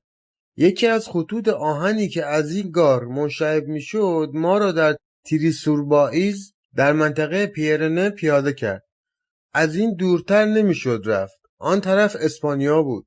تا عقد پیمان صلح و ترسیم خط تقسیم بین فرانسه آزاد و فرانسه اشغالی در آن دهکده ماندیم. 2 ماه تمام، 2 ماه پرملال فقط به سیر و سیاحت پرداختیم. بارها به ذهنم رسید که از مرز بگذرم و جنگ را در جای دیگر ادامه دهم، ولی فکر میکنم که عمیقاً آماده این کار نبودم. در هر حال یک مسئله مسلم است و آن این که من حتی برای یک لحظه هم در مورد شکست آلمان تردید به خود راه ندادم. همه در آن زمان با تمسخر گفته پل رنون را نقل می‌کردند. پانویس: رنوپول سیاستمدار فرانسوی برای نخستین بار در سال 1919 به نمایندگی مجلس انتخاب شد و از سال 1928 تا 1940 مرتباً کرسی وکالت را حفظ کرد. در کابینه‌های مختلف اداره وزارتخانه‌های دارایی، مستعمرات، دادگستری را بر عهده داشت. در سال 1940 نخست وزیر شد. رنو مایل بود به جنگ با آلمان ادامه دهد، ولی چون اطرافیان وی از جمله پتن معاونش با ادامه نبرد مخالف بودند، در 16 ژوئن همان سال استعفا داد. وی در دوران حکومت ویشی مدتی زندانی بود و پس از آن تا پایان جنگ به آلمان تبعید شد. پل رنو پس از آزادی فرانسه از سال 1946 تا سال 1962 باز به نمایندگی مجلس برگزیده شد. برمیگردیم به متن مجدد. رنو گفته بود ما پیروز خواهیم شد چون قوی تریم. دیدیم که حق با او بود و این مطلب بعدها برای همه روشن شد. اولین آشنایی من با زندان در فرانسه و در لباس نظام صورت گرفت. با رفیقی دست به یقه شدم که رویه خود را باخته بود و اشغال دائمی فرانسه و انگلستان را به دست هیتلر مسلم می‌دانست. اعتقاد من درست خلاف او بود. هر کدام ما به 15 روز بازداشت محکوم شدیم. درس مقاومت. مرور این خاطرات نمی‌بایست این تصور را ایجاد کند که از ایران و مسائل امروزیش به دور افتاده‌ایم، چون داشتن چنین تصوری به این معناست که در جغرافیای سیاسی جهان به وجود سیستم‌های بسته معتقدیم، به وجود دنیاهای موازی که با یکدیگر در هیچ نقطه‌ای تلاقی ندارند. ایران در انتهای جهان نیست. مارکوپولو در سفرنامه‌اش کتاب عجایب برای همعصران خود از آداب و رسوم غریب کشورهای بیگانه در آخر دنیا سخن می‌گوید که رنگی از سرزمین افسانه‌ای تاتارها دارد، ولی در این عصر دنیا دیگر ابتدا و انتهایی ندارد. سرنوشت کشوری که من از آن برخاستم با سرنوشت ملل غرب مرتبط است و خود من هم در جوانی با فرهنگ فرانسه پرورده شدم و هم به خاطر مملکتی که مرا در خود پذیرفت جنگیدم. وقتی در سال 1946 به ایران بازگشتم، محمد رضا شاه مرا در کاخ اختصاصیش به حضور پذیرفت. شرفیابی چنان که دیدیم تا مدت‌های مدید دیگر تکرار نشد. هنوز تصویر او در میان کتابخانه‌اش در حالی که به میزی بزرگ تکیه دارد در ذهنم زنده است. شما این سالها در فرانسه چه رشته‌ای می‌خواندید؟ توضیح دادم که چه کردم و چه مدرکی با خود دارم. شنیدم که در ارتش فرانسه هم جنگیده اید؟ بله اعلیحضرت، فرانسه کشوری است که به من وسعت مشرب داده است. وقتی شعله جنگ در آن کشور زبانه کشید، طبیعی بود که من به خاطر خاموش کردن آتش کمک کنم، کاری که هر کسی به هنگام آتش سوزی خانه همسایه‌اش می‌کند. شاه چند بار حرف مرا تایید کرد، کاملا، و بعد اضافه کرد ایران مشکلات فراوان دارد، شما می توانید به مملکت خدمت کنید، هم با تحصیلاتی که دارید و هم چون مرد مبارزی هستید. وقت بعد چنین می‌خواست که من علیه سیاست او به مبارزه برخیزم. خاتمه خدمت در ارتش به من این فرصت را داده بود که به پاریس بازگردم و دوباره در سوربن و دانشگاه حقوق برای گذراندن 2 ساله رساله دکترا نام‌نویسی کنم. یکی از این 2 رساله که درباره امکانات بالقوه تفکر بود هرگز به پایان نرسید. تمام توجه و دقت من وقف رساله دیگر شد با عنوان رابطه میان قدرت سیاسی و مذهب در جوامع باستانی. رئیس هیئات ممتنعین من ژورژ سل بود. سل از سوسیالیست‌های میانه‌رو و استادی مبارز بود و در دعوایی که کشور ما را در مقابل شرکت نفت ایران و انگلیس قرار داد مشاور قضایی ایران شد. اولیویه مارتن که قبلا ذکرش آمد و لوی برون فرزند جامعه شناس معروف نیز با او همکاری کردند. زندگی من در آن زمان میان پاریس و بروتانی می‌گذشت. من در سال 1939 با زنی فرانسوی ازدواج کرده بودم. در آغاز اشغال فرانسه صاحب 2 فرزند بودم. من کوشش داشتم آنها را هم از شر بمباران و هم کمبود و جیره‌بندی مواد غذایی در امان دارم. در شهر کوچک سن نیکلا دو پلم واقع در کنار جاده از سن بریو به روسترنن میرفت این شرایط موجود بود. والری گفته است مدرک دشمن جان فرهنگ است و ماحصل آنچه من تا آن زمان انجام داده بودم فقط کسب مدرک بود.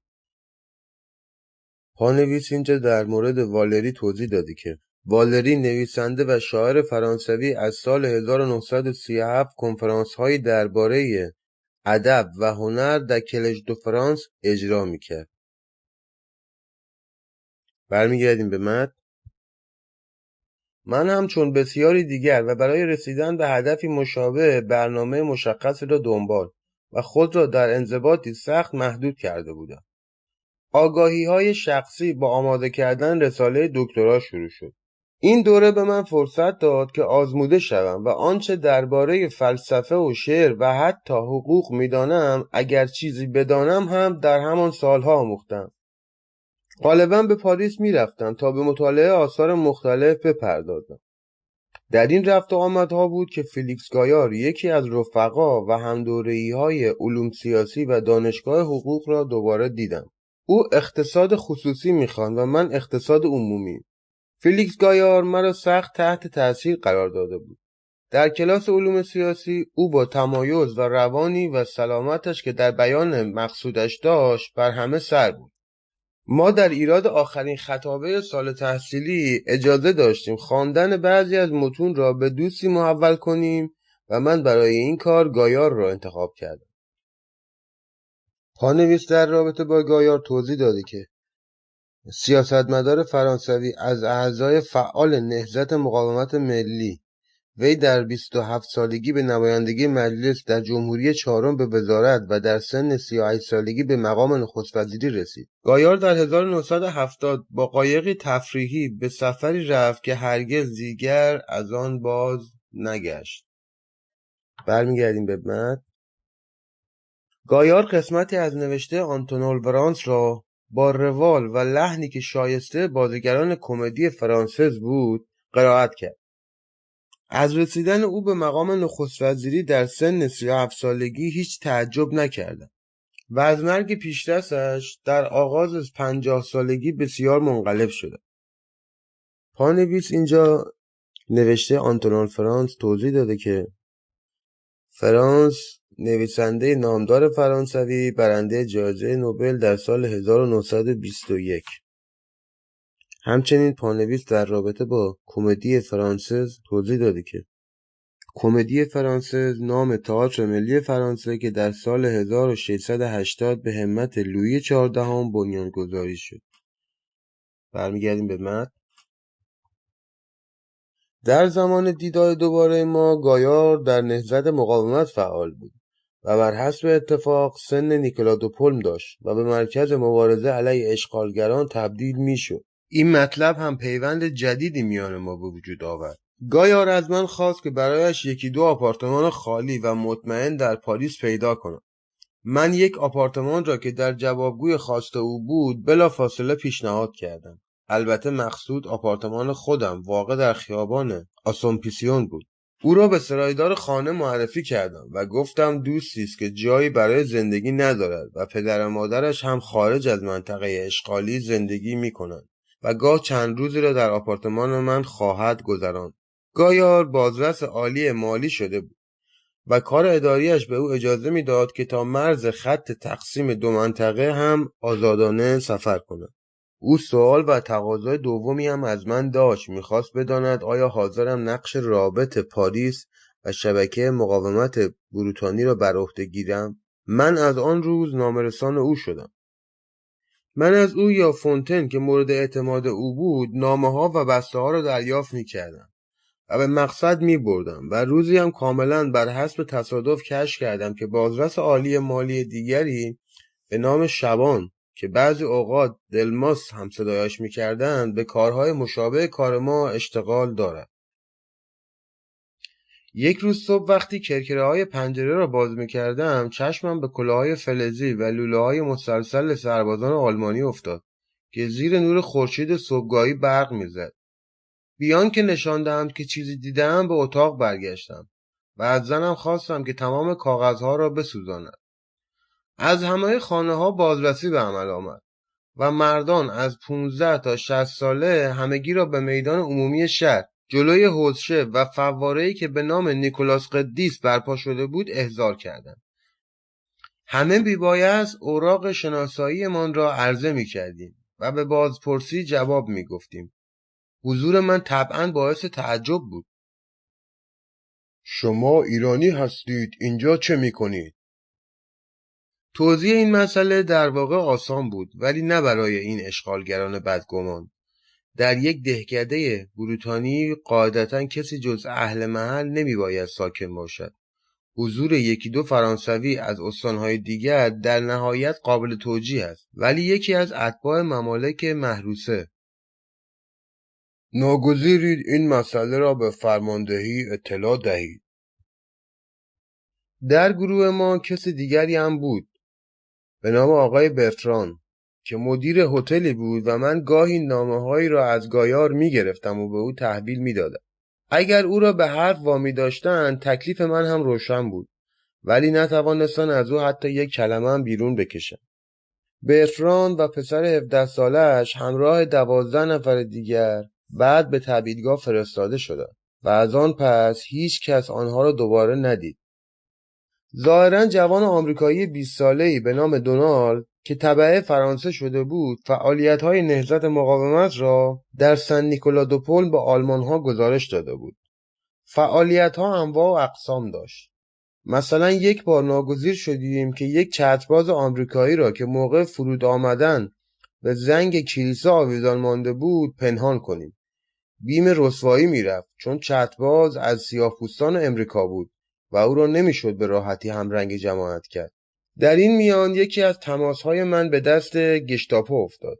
درست است که او اسم مرا نمیدانست ولی دادن نشانه‌های من کار ساده‌ای بود، کاری که این مرد هرگز نکرد. اگر من به دست گشتاپو میافتادم الزاماً تیرباران نمیشدم ولی شک نیست که مثل آقای برتراند به یکی از اردوگاه‌ها تبعیدم میکردم. با شرکت کردن در کارهای زیرزمینی با قواعد این بازی آشنا شدم. قواعدی که بعدها در ایران و حتی در زمان دیکتاتوری خمینی به کارم آمد. اگر مقایسه‌ای در اینجا پیش آید باید بگویم که رفتار گشتاپو به رفتار خمینی شرف داشت. مثلا اگر یکی از اعضای مقاومت تیرباران میشد دیگر لااقل برادرانش مورد تعرض قرار نمی گرفتند. متاسفانه در جمهوری اسلامی انسانیت در این حد هم رعایت نمی شود. شرکت من در این مبارزات چنان که پیداست بسیار طبیعی پیش آمد. من نمی توانستم طرفدار پتن باشم چون مخالف آنهایی بودم که شکست در مقابل آلمان را مسجل می دانستند. پانویس در رابطه با پتن توضیح داده که پتن که در جنگ جهانی اول فاتح وردن لقب گرفت اما در ژوئن 1940 دولت ویشی را تشکیل داد و قرارداد تسلیم به آلمان را امضا نمود. پتن پس از آزاد شدن فرانسه دستگیر و محاکمه و محکوم به اعدام شد ولی با 1 درجه تخفیف به حبس ابد محکوم گردید.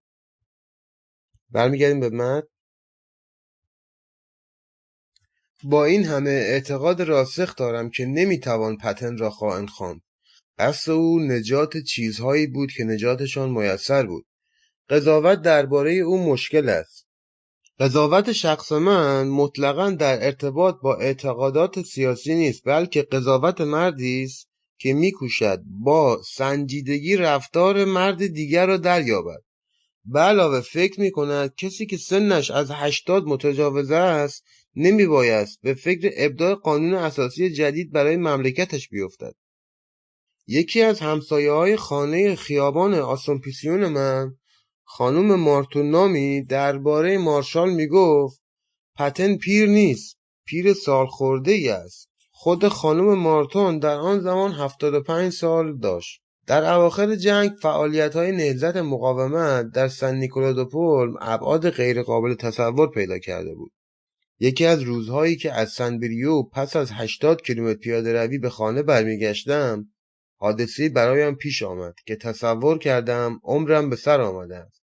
در یکی از قهوه‌خانه‌های سر راه یک پیاله آب سیب خورده بودم و بعد دوباره به راه افتاده بودم، اما هنوز مسافتی نرفته سر کله مردی از پشت خاکریزی پیدا شد که ظاهراً قصدش کشتن من بود. همانجا و فی المجلس مدعی بود مرا دیده است که در قهوه‌خانه با شخصی که آنها به خیانتکاریش شک و حتی یقین داشتند صحبت می‌کردم و میگفت اگر اسم او را نگویم خونم پای خودم هست.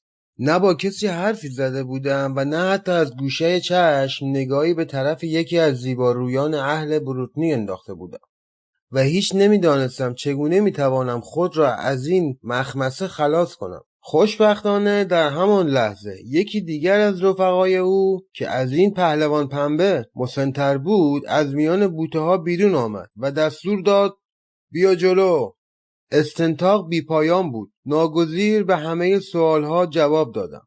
از نظر آنها بختیار اسم ایتالیایی بود که ظاهرا مرا بیشتر به مخاطره می انداخت، ولی چون چمدانم پر از جوراب‌های پشمی کودکانه بود داخل پرانتز که قرار بود شکافته شود و به مصرف جدیدی برسد، گناهم از نظر این آقایان بخشودنی شد، زیرا ناگهان خیانتکار بدل به پدر خانواده‌ای شده بود که قصدش فقط گذراندن زندگی است.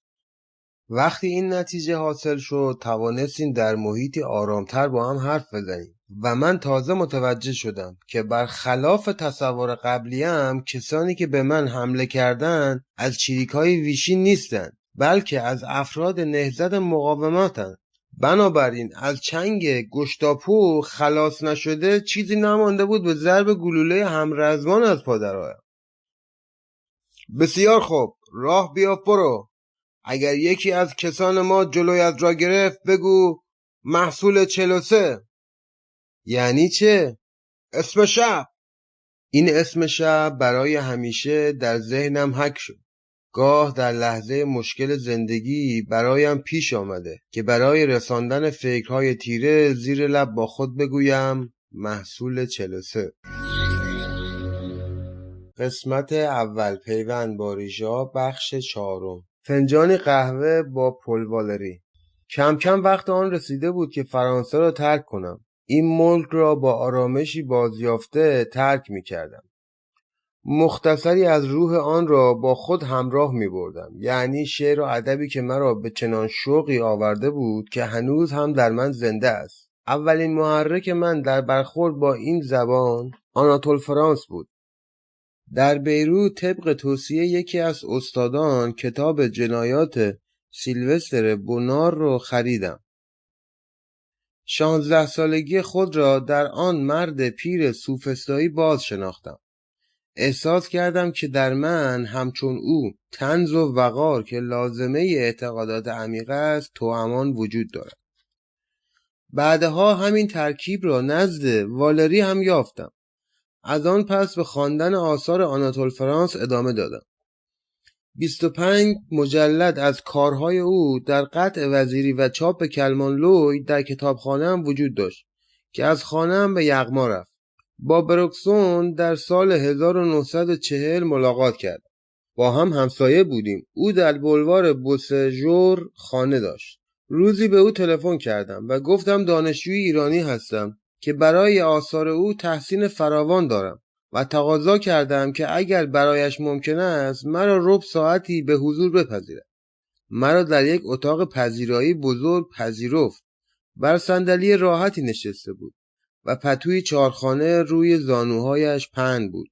در آن زمان بیش از 80 سال داشت. پهلویش کتابخانه چرخانی بود که بی آنکه از جا بلند شود، که برایش کاری دشوار بود، دسترسی به همه کتابها را ممکن می‌ساخت.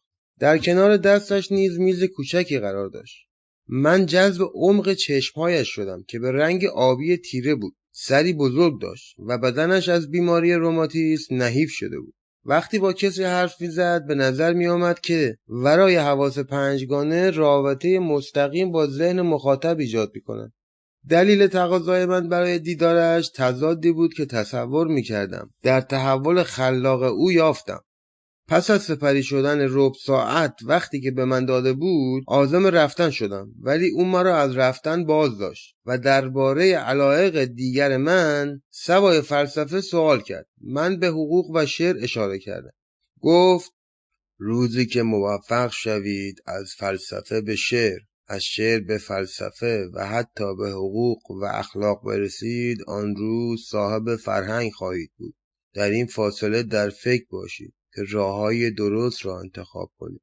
اگر گاه به نظرتان کاری بسیار مشکل بیاید، این نصیحت مرا به کار ببندید. بعد از خواندن یک کمدی مولیر به متن یکی از آثار کانت رجوع کنید. در معنویت یگانگی وجود دارد. راه را پیدا کنید. راهی هست، منتها نشان ثابتی ندارد. هر کس باید خودش آن را به تنهایی بیابد. در پانویس اشاره به مولیر داره، نمایشنامه نویس فرانسوی، فرزند فرشبافی که پس از تحصیلات حقوق به تئاتر روی آورد. از آثارش میتوان زنان دانشمند، تارتوف و مریض خیالی را نام برد. همچنین در رابطه با کانت توضیح داده یکی از فلاسفه آلمان از پیروان مکتب ایدئالیسم و نقدگرا بود. از جمله آثارش نقادی عقل محض و نقادی عقل عملی میتوان اشاره کرد. سعدی این گفته را چنین بیان کرده است: آخر کعبه آمال چه دور افتاده ای که خود از هیچ طرف حد به بیابان تو نیست. باز میگردیم به متن. والری در ابتدا باعث سردرگمی من شد. وقتی در بیروت در کلاس دهم بودم، در یکی از بعد از ظهرهای سوزان ماه ژوئن، استاد ما برای رفع ملال شاگردان شعر گورستان دریایی را برای ما خواند. چنان رفع ملالی از ما شد که همه به خواب رفتیم، یا لااقل همه چنین تظاهر کردیم تا نشان دهیم که این شعر استوار چنگی به دل ما نزده است. من در آن زمان با خود عهد کردم که هرگز گرد آثار والری نگردم. این عهد را در سال 1940 با گشودن کتاب شب نشینی با آقای تست شکستم و تصمیم گرفتم آن نثر را همان گونه بخوانم که آدم متنی را از زبانی بیگانه به زبانی آشنا ترجمه می کند. دقت و ظرافت این نثر مرا متحیر ساخت. اول تضادهای مدام را مزمزه می کردم و بعد در آخر کار متوجه می شدم که تضادهایی وجود نداشته است. به عنوان مثال یکی از موارد را از حافظه نقل می کنم. سیاست در گذشته هنر بازداشتن مردم از دخالت در اموری بود که مربوط به آنها می شد و بعد هنر مشاوره با آنها شد درباره مسائلی که از آن سر در نمی آوردند. پایه و بنیاد دموکراسی با این حرف مورد شک قرار می گیرد. در جوامع بدوی مانع از این می شدند که مردم در مسائلی که مربوط به آنان است مداخله کنند. رئیس قبیله، ملا یا امپراتور می گفت من به جای شما و در جهت منافع شما عمل می کنم. امروز هم اگر در مورد پایین آوردن ارزش فرانک با مردم مشورت شود، در این باره چه می دانند و چه می توانند بگویند؟ فقط تعداد انگشت شماری از آنها می توانند به این سوال جواب دهند. ولی سیستم چنین است که می باید همگی رأی و نظرشان را ابراز کنند. به گمان من دموکراسی هنوز تنها رژیم قابل قبول است، ولی میخواستم گورستان دریایی را که فقط خواب و خمیازه آورده بود دوباره پیدا کنم. شبی در سال 1941 وقتی هوا تاریک شده بود و صدای انفجار بمب‌ها در نزدیکی پایتخت شنیده میشد، به میدان اوگوست کنت و به انتشارات دانشگاهی فرانسه رفتم که روبروی سوربن واقع است. هرچه از کارهای والری پیدا میشد خریدم و خواندم. رازگشایی کردم. درست مثل میوه‌ای که برای بهره بردن از عطر و طعمش باید مشکلات پوست کندن و قاچ کردن آن را به خود هموار کرد. وقتی که برای فهمیدن و لذت بردن از والری گذاشتم، بیش از یا تقریباً بیش از زمانی بود که صرف آموختن آلمانی یا انگلیسی کردم. والری با اون که عضو آکادمی فرانسه بود، در همه عمر بی‌لطفی دیده بود. کانار آنشنه درباره‌اش نوشته بود: شما را به زودی برای تدریس زبان چینی به پکن خواهیم فرستاد. همچنین این پانویس اشاره به کانار آنشته داره، یکی از نشریات فوکای سیاسی فرانسه است که از سال 1915 تا امروز در این کشور منتشر می شود. از بین نشریات ایران می توان آن را معادل توفیق شمرد. به متن باز می گردیم. وضع مالیش خراب بود. با این حال هرگز به دنبال راه حل سهل نمی رفت که مثلا با انتشار رمان یا مجموعه شعری پرفروش سر و سامانی پیدا کند. نمیدانم دولت جبهه خلقی بود یا دولت بعدی که کرسی شعر را در کولژ دو فرانس ایجاد کرد. وقتی من و دوستانم شنیدیم که آقای والری این درس را افتتاح می‌کند، با سر دویدیم.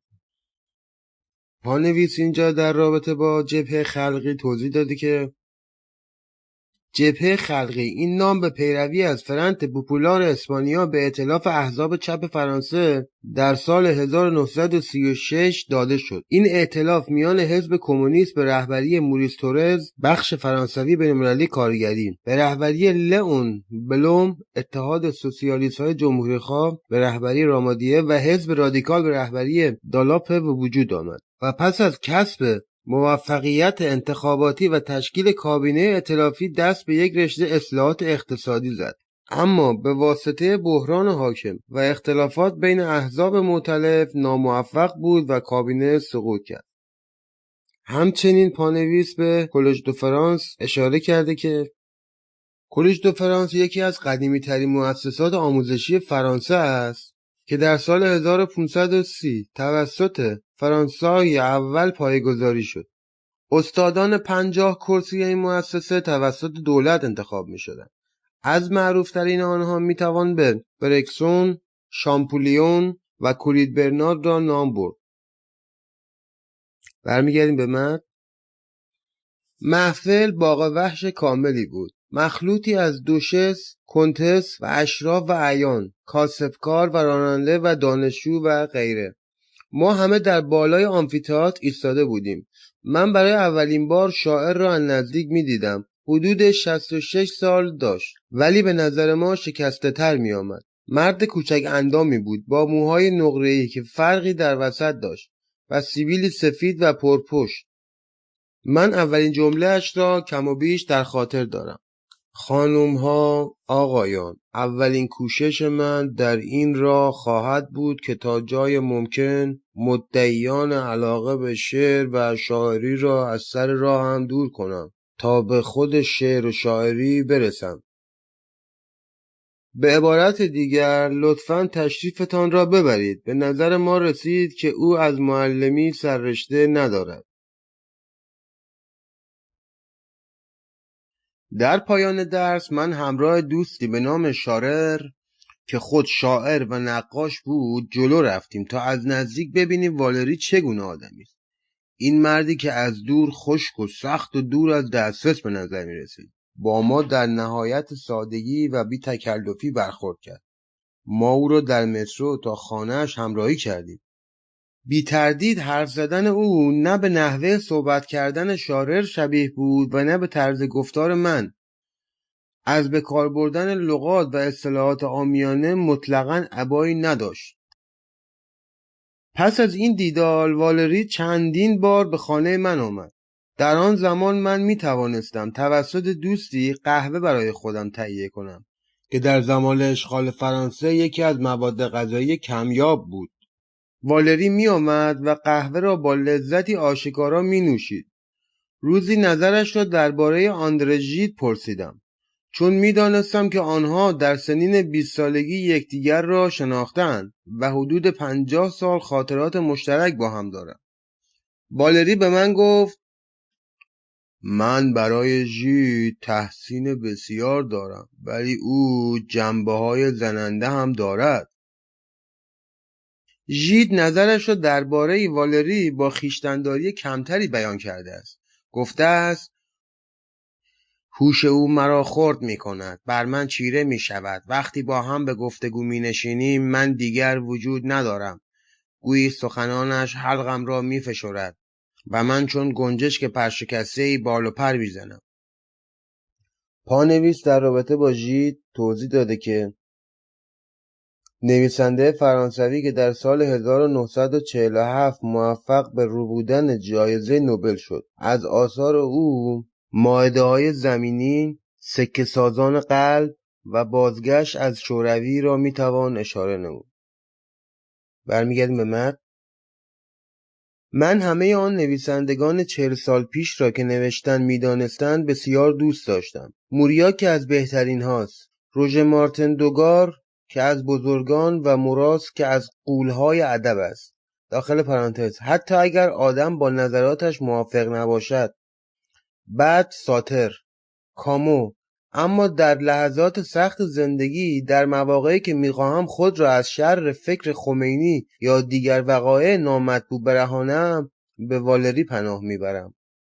پانویس در رابطه با شخصیتایی که نام بردیم توضیح داده که موریاک نویسنده معاصر فرانسوی از کودکی تحت تربیت و تعلیم شدید مذهبی قرار داشت و این مسئله در تمام آثارش هویداست. وی از اعضای نهضت مقاومت فرانسه بود و خطرات این مبارزات را به نام دفترچه سیاه منتشر ساخت. موریاک عضو آکادمی فرانسه بود و در سال 1952 نیز برنده جایزه نوبل شد. در رابطه با مارتین دوگار، نویسنده فرانسوی و برنده جایزه نوبل سال 1937، همچنین موراس، این نویسنده و سیاستمدار فرانسوی پایه‌گذار جنبش اکسیون فرانسز بود که از سال 1908 تا 1944 برپا بود. وی معتقد به سنتگرایی و ناسیونالیسم و طرفدار موسولینی، فرانکو و پتن بود. و همین دلیل پس از پیروزی متفقین و آزادی فرانسه محکوم به زندان گردید، ولی کمی قبل از مرگ بخشوده شد. موراس از شیفتگان تمدن یونان باستان نیز بود. در مورد سارتر، پانویس نوشته نویسنده و فیلسوف فرانسوی است و پایه‌گذار مکتب اگزیستانسیالیسم است. به او در سال 1964 پیشنهاد جایزه نوبل شد ولی نپذیرفت. همچنین کامو، نویسنده مشهور و معاصر فرانسوی، در الجزایر قدم به عرصه وجود گذاشت و در یک حادثه اتومبیل چشم از جهان بست. موضع‌گیری‌های سیاسی و اجتماعیش بارها او را در مقابل کمونیستان و ژان پل سارتر قرار داد. انسانگرایی و جستجوی عدالت تار و پود بافت آثارش را تشکیل می‌دهد. آلبر کامو در سال 1957 به دریافت جایزه ادبی نوبل نائل گردید. برمیگردیم به متن. روح فرانسه برای من طبعاً فقط در شعرا و نویسندگانش نبود. من در کوله‌بار سفر تعلیماتی را که از سیاست پرمایه این کشور گرفته بودم نیز همراه می-بردم. من عمرم فقط وقف شعر نیست. من تب‌زده سیاستم، بولوم، ژورس، دوگل و غیره. من همدلی خاصی با ژورس دارم. اینجا اشاره کرده، پانویس توضیحاتی داده. بلوم یکی از نویسندگان و سیاستمداران فرانسوی است که در ابتدا به واسطه مقاله ادبیش مشهور شد. او در سال 1902 به عضویت حزب سوسیالیست درآمد و رهبر بخش فرانسوی بین‌المللی کارگری بود. وی قبل از جنگ جهانی دوم چند بار به نخست وزیری رسید. همچنین در رابطه با ژورس، پانویس توضیح داده که سیاستمدار، فیلسوف و مورخ فرانسوی اعتقاد داشت که یک جمهوری دموکراتیک میتواند بدون اعمال خشونت به یک دموکراسی سوسیالیست تبدیل شود. ژورس با دیکتاتوری پرولاتاریا مخالف بود و در سال 1914 به دست شخصی به نام ویلن قتل رسید. برمیگردیم به متن. من همدلی خاصی با ژورس دارم. اون نماینده فرانسه گشاده دست، فرانسه روشنگری است. یوزف طالب پیشرفت و برقراری سوسیالیست بود، بدون کینه و بدون آزار. بلوم تجسم انسانیتی عمیق بود. از گیموله نامی نمیبرم چون به اون مطلقاً ارادتی ندارم. پانویس اینجا توضیح داده.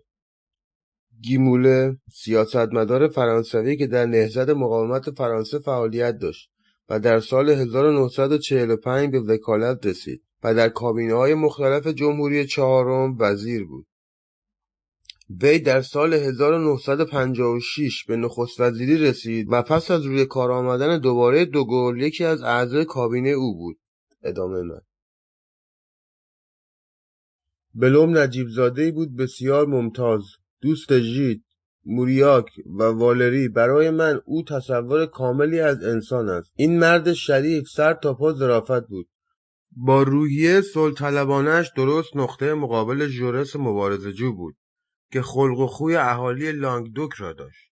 اما بلوم هرگز نتوانست آزادانه و مستقل تصمیم بگیرد چون در تمام مدت کمونیست‌ها وبال گردنش بودند.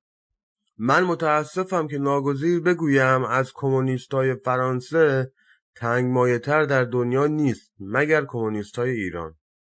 اما اگر از من بپرسید شخصیتی که در نیمه دوم این قرن بیش از هر کسی فرانسه و دنیا را متأثر کرد کیست؟ خواهم گفت دوگل. نحوه رفتار و طرز برخورد او را با مردم میتوان نپسندید، ولی اگر تحسینی عمیق برایش احساس نکنیم قصور کردیم. من جز او هیچ سرباز دیگری را ندیدم که حکومت کردن هم بداند.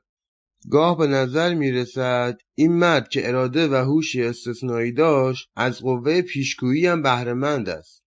به علاوه امتیاز برپا کردن نهاد جمهوری پنجم هم از آن اوست. اسباب سرافرازی اوست که به فرانسه قانون اساسی ارزانی کرد که امکان گذر از دولت ژیسکار را به حکومت میتران به قانونی ترین صورتش فراهم آورد. اگر ژورژ مارشه رئیس جمهور این مملکت شده بود، همان قانون چون قل و زنجیر بر گردنش میپیچید. پایان این بخش.